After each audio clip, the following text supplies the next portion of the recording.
Students, हमारा इस video का इस लेक्चर का टॉपिक है फाइनेंशियल स्टेटमेंट्स।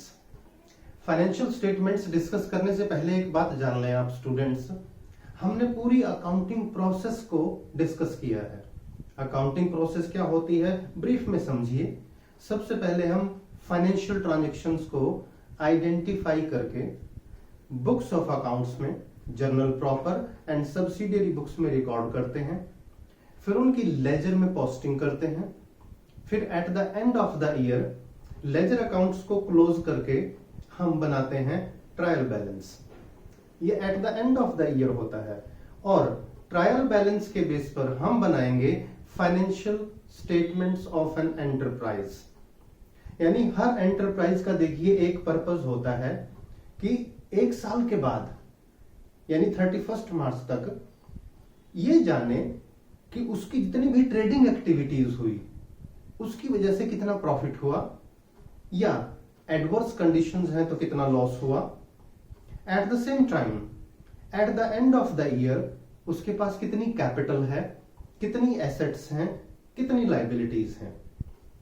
तो जिन स्टेटमेंट्स की हेल्प से हम कंपनी के प्रॉफिट, लॉस, कैपिटल, एसेट्स और लाइबिलिटीज के स्टेटस का पता लगाते हैं, इनके अमाउंट का पता लगाते हैं स्टूडेंट्स, उन्हीं को बोलते हैं financial statements. And remember, financial statements are prepared at the end of the year. Financial statements में क्या क्या आता है समझिएगा इस बात को। एक आता है इनकम स्टेटमेंट, यानी फाइनेंशियल स्टेटमेंट्स में नंबर 1 पे आएंगे हमारे पास इनकम स्टेटमेंट।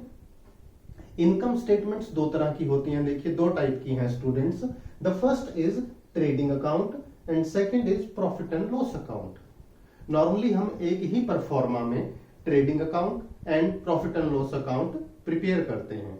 जो अपर प्रोपोर्शन है, ऊपर वाला हिस्सा, उसमें पहले ट्रेडिंग अकाउंट आता है और लोअर पार्ट में, लोअर पोर्शन में profit and loss account prepare करते हैं। अब ये ट्रेडिंग अकाउंट और प्रॉफिट एंड लॉस अकाउंट क्या है, इसको यहां ब्रीफ में समझिए। डिटेल में हम इसका नेक्स्ट वीडियो बनाएंगे, इसका फॉर्मेट, इसके कंटेंट्स, जर्नल एंट्री सब कुछ डिस्कस करेंगे स्टूडेंट्स। अब देखिए, ट्रेडिंग अकाउंट यानी वो अकाउंट जो कंपनी की ट्रेडिंग एक्टिविटीज के रिजल्ट को बताए। ट्रेडिंग एक्टिविटीज के रिजल्ट, ट्रेड का मतलब क्या है, परचेज एंड सेल। यानी जो हमने गुड्स परचेज किए हैं, तो क्यों परचेज किए, for the purpose of sale. तो जो इसे देखिए, ट्रेडिंग अकाउंट को गुड्स अकाउंट भी बोलते हैं, क्योंकि ट्रेडिंग अकाउंट में सिर्फ वो एक्सपेंसेस आते हैं जो गुड्स से रिलेटेड है। जैसे गुड्स को हम कैरी करके लाए, प्रोडक्शन प्रोसेस में जो एक्सपेंसेस हुए जिनको हम डायरेक्ट एक्सपेंसेस बोलते हैं, ओपनिंग स्टॉक, क्लोजिंग स्टॉक, सिर्फ यही टर्म्स आती हैं सारी की सारी। इसलिए इसको ट्रेडिंग अकाउंट या गुड्स अकाउंट बोलते हैं। और ट्रेडिंग अकाउंट का जो रिजल्ट होता है, यानी ट्रेडिंग अकाउंट से हमें क्या पता चलता है, देखिए स्टूडेंट्स, या तो ग्रॉस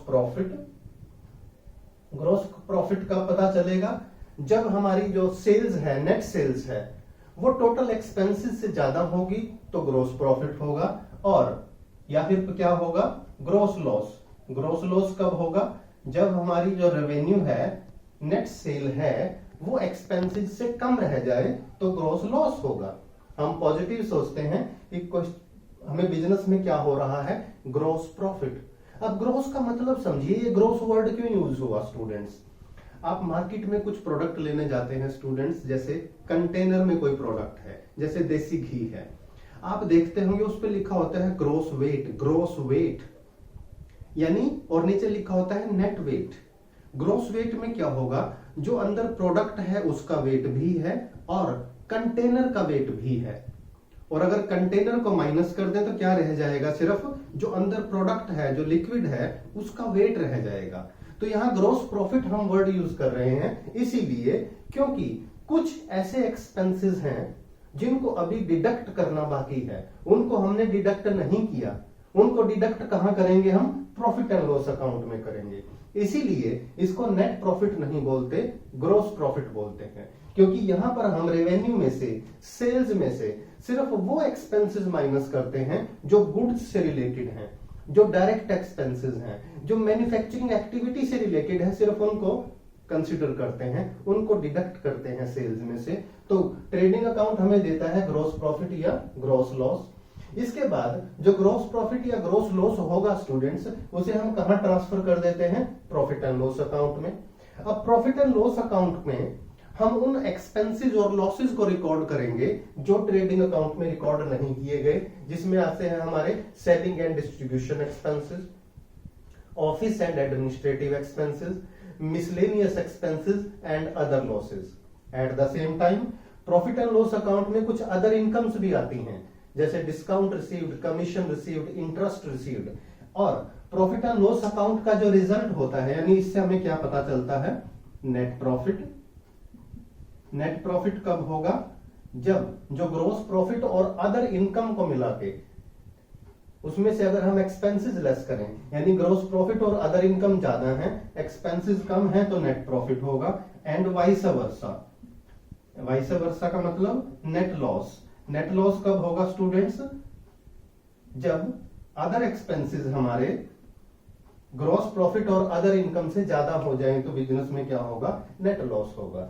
यहां पर देखिए, जो नेट प्रॉफिट और नेट लॉस है, ये हमारा नेट रिजल्ट है बिजनेस का, कि फाइनली हमें प्रॉफिट हुआ या लॉस हुआ। यहां अगर प्रॉफिट होता है तो उसे कैपिटल में ऐड कर देंगे, और अगर लॉस होता है तो उसे कैपिटल में से लेस कर दिया जाएगा। तो it is about income statement. समझिए स्टूडेंट्स, यानी फाइनेंशियल स्टेटमेंट की फर्स्ट टाइप की है हमें, फर्स्ट स्टेटमेंट होती है इनकम स्टेटमेंट। अब सेकंड पे आ जाइए। सेकंड स्टेटमेंट होती है स्टेटमेंट ऑफ पोजीशन।